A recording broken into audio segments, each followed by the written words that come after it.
Barakallahu fikum. Iya jemaah. Kalau bicara orang yang hijrah, apa yang harus dia lakukan terlebih dahulu?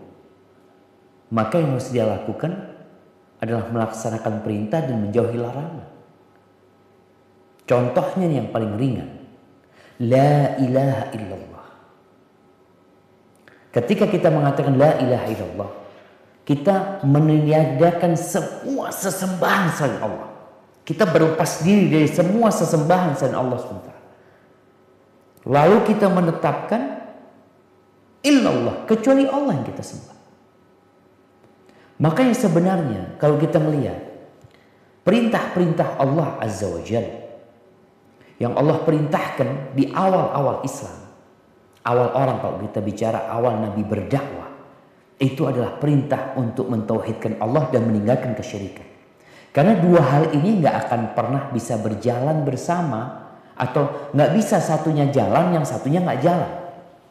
Seperti orang, ana mentauhidkan Allah tapi ana masih melakukan kesyirikan, nggak mungkin. Engkau harus tinggalkan sesembahan-sesembahan selain Allah SWT. Baru akan dikatakan dia mentauhidkan Allah Azza wa Jalla. Memang Rasul SAW ketika mengutus Mu'ad bin Jabal ke Yaman, beliau tidak berbicara larangan. Beliau yang pertama beliau bicarakan adalah perintah.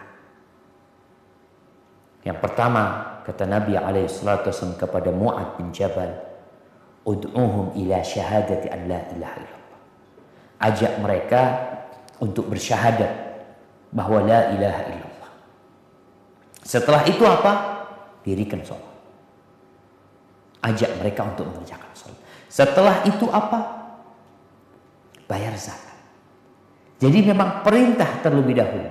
Karena sejatinya orang yang melaksanakan perintah Allah Azza wa Jalla, sebagaimana Allah katakan, inna salata tanha anil fahsya wal munkar. Salat ini akan mencegah dari perbuatan keji dan mungkar. Laksanakan perintah Allah Azza wa Jalla. Tumbuhkan keimanan. Jadi memang itu yang diperintahkan terlebih dahulu. Maka kita laksanakan perintah-perintah Allah Azza wa Jalla. Kemudian larangan tinggalkan.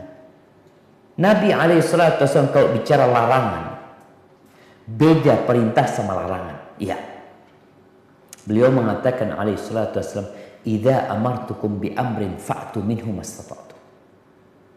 Kalau aku menyuruh kalian dengan satu perintah, kerjakan sesuai dengan kemampuan kalian.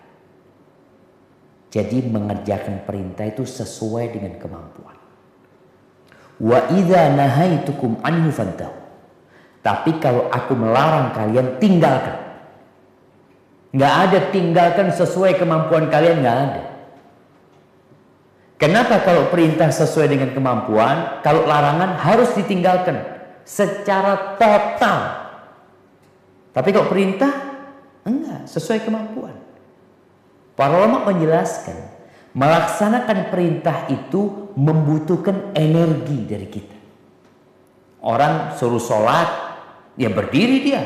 Nggak mampu berdiri Ustaz, ya duduk. Nggak mampu duduk Ustaz, ya tidur. Tapi kok larangan Allah, nggak ada dikatakan, Anda nggak mampu meninggalkan larangan Allah. Nggak ada. Karena yang namanya meninggalkan itu, ya udah ditinggalin.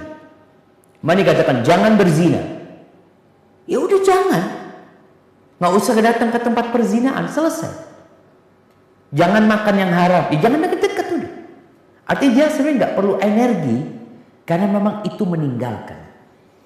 Kalau bicara lebih besar mana dosanya, meninggalkan perintah atau melanggar larangan?